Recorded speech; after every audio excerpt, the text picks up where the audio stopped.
안녕하세요. 오늘도 복된 날입니다. 오늘은 역대하 4장 말씀을 함께 나누도록 하겠습니다. 솔로몬이 지난 3장에서 성전 건축을 시작했습니다. 마치 오늘날 건축 현장을 보는 것과 같습니다. 성전을 건축할 위치를 모리아 산에 선정했습니다. 착공이 시작됩니다. 그리고 성전의 치수, 성소, 지성소의 치수와 구조, 그리고 금으로 입힙니다. 성전 현관 앞에 두 기둥도 만들었습니다. 이렇게 골조공사, 외장, 주요 내부 마감 일부를 진행했습니다. 역대하 3장과 4장은 마치 3D로 보듯이 건축 현장을 보여주듯이 성전 외관, 성전 안에 있는 지성소를 보여주고 성전을 나와서 성전 현관에 있는 두 기둥, 야긴과 보아스를 지나 야외로 나와 제사장의 뜰, 바로 마당의 도구들을 보여줍니다. 그러니까 오늘 4장에서는 실제 예배가 가능하도록 완성하는 과정입니다. 먼저 설비를 갖추고 공간을 정리하며 겉모습을 마감하고 예배 도구들을 제자리에 놓는 것이죠. 1단계는 설비 공사입니다. 1절에서 6절까지입니다. 먼저 마치 집에 전기와 수도가 들어오는 설비 공사와 같이 성전은 정결과 제사를 위한 물과 불 체계를 준비합니다. 1절에 놋제단이 등장합니다. 놋제단에서는 희생제물을 드리는 곳입니다. 이스라엘의 죄 용서를 구하며 하나님께 제물을 드렸습니다. 놋제단은 그렇게 죄인 한 사람이 그리고 이스라엘 전체가 하나님 앞에 설 수 있도록 피와 불로 죄를 태우는 자리였습니다. 이어서 2절에서 6절에 놋바다와 물두멍이 나옵니다. 바다는 지름이 5m, 깊이가 2.5m가 되는 원형 거대한 물탱크입니다. 이 물에서 물두멍, 즉 대야로 물을 떠서 제사장들이 제사 드리기 전에 손과 발을 씻는 정결 예식에 사용됐습니다. 그리고 또한 제사 기구와 희생제물의 내장과 정강이를 물로 씻었습니다.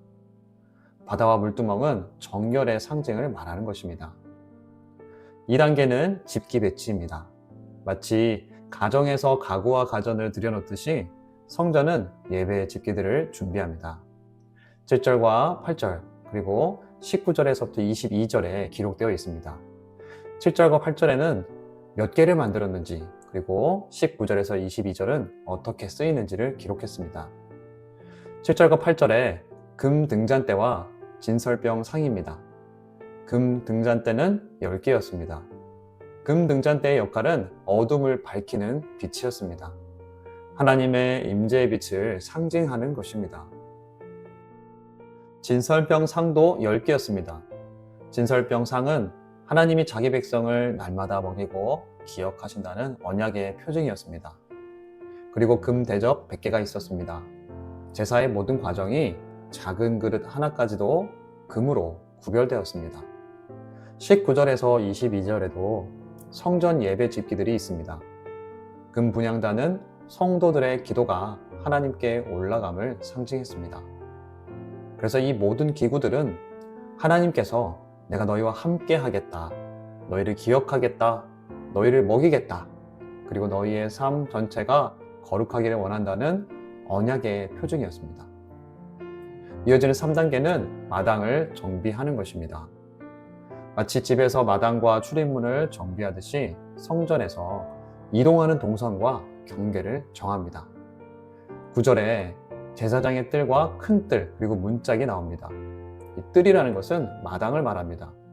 제사장은 성전과 가까운 놋제단과 바다, 물탱크가 있는 이 마당에서, 뜰에서 제사 준비와 제사 집행을 했습니다. 그리고 일반 사람들은 성전에서 더 먼 곳에 바깥 마당이 있었습니다. 거기서 자신을 대신할 희생제물을 데려와서 제물머리에 손을 얹고 자신의 죄를 전가시켰습니다. 그리고 제물이 잡히는 모습을 보고 죄사함의 확신을 받았죠. 제물이 번제단에서 불살라지는 동안 사람은 마당에서 하나님께 기도했습니다. 이렇게 제사장은 성전 안쪽 제사장 뜰에 있었고 일반 백성들은 바깥 큰 뜰에만 머물렀습니다. 문짝과 테두리를 쳐서 경계를 명확히 구분했습니다. 그리고 이 마당에 제사 행위의 실행 도구들이 있습니다. 11절에 솥, 부삽, 대접입니다. 솥은 희생제물의 고기를 삶거나 제물의 일부를 익히는 데 사용합니다. 부삽은 삽입니다. 제단에 불을 태우고 남은 재나 숯을 퍼내는 데 사용합니다. 대접은 제물의 피를 담아 제단에 뿌리는 데 사용합니다. 그리고 11절에서 16절엔 두로왕 후람이 보낸 기술자 후람이 만든 것들을 기록했습니다. 열왕기상 7장에서는 30절을 할애해서 후람의 업적과 기술력을 구체적으로 기록했습니다. 야긴과 보라스라 부른 두기둥, 바다, 물두멍, 솥, 부삽, 대접 등 성전 바깥의 놋기구들은 후람이 만든 것입니다.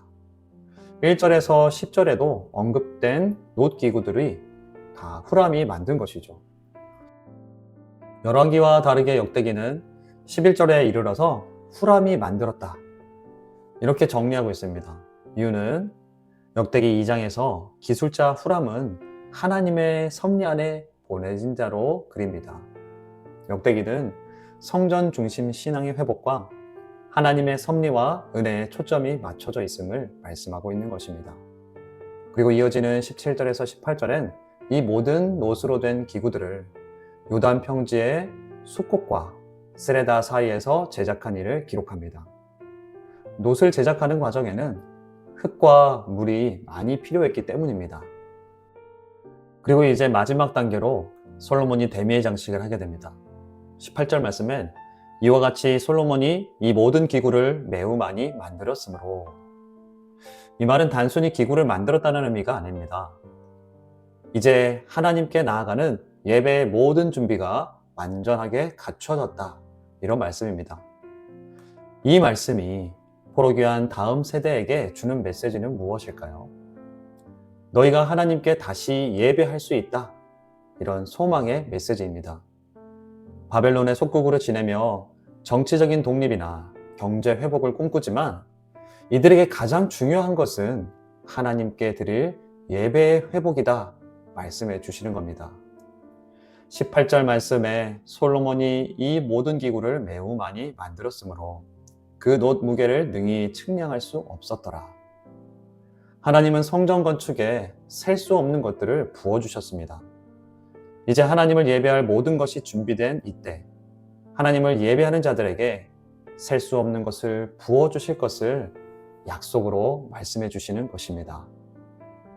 오늘 우리도 하나님을 예배할 수 있도록 모든 준비가 끝났습니다. 십자가에서 예수 그리스도의 보혈로 제단이 세워졌고 성령의 물과 불로 정결과 속죄가 이루어졌습니다. 말씀과 기도라는 집기가 우리에게 있고 성령께서 끊임없이 기름을 부어주셔서 등불을 밝히고 계십니다. 하지만 오늘날 많은 사람들이 행복을 얻기 위해 많은 것을 쫓아다니며 방황합니다. 그러나 안타깝게도 시간이 지나면 그 행복은 잡아도 잡지 못하는 행복이란 것을 깨닫게 됩니다. 사랑하는 여러분, 우리도 그 행복을 찾기 위해 방황하고 있지는 않습니까? 주님은 우리가 하나님 안에서 가장 완전한 존재로 만드셨습니다. 우리는 하나님 안에 있을 때 가장 안전한 존재들입니다. 성전 건축에 셀 수 없이 많은 놋과 금이 부어진 것처럼 하나님은 예배하는 자들에게 측량할 수 없는 은혜를 부어주십니다. 하나님은 이미 모든 것을 마련하시고 우리를 기다리고 계십니다. 하나님과 함께하며 하나님이 주시는 사랑 안에 거하기를 원합니다. 주님과 충분한 시간 동안 그 사랑 안에 머물며 충분한 회복의 시간을 얻으시기를 바라고 축복합니다. 이 시간 함께 기도의 자리로 나아가겠습니다. 오늘 우리도 하나님을 예배할 수 있도록 모든 준비가 끝났습니다. 그러나 다른 행복과 안전과 평강을 위해 쫓고 있는 것이 있습니까?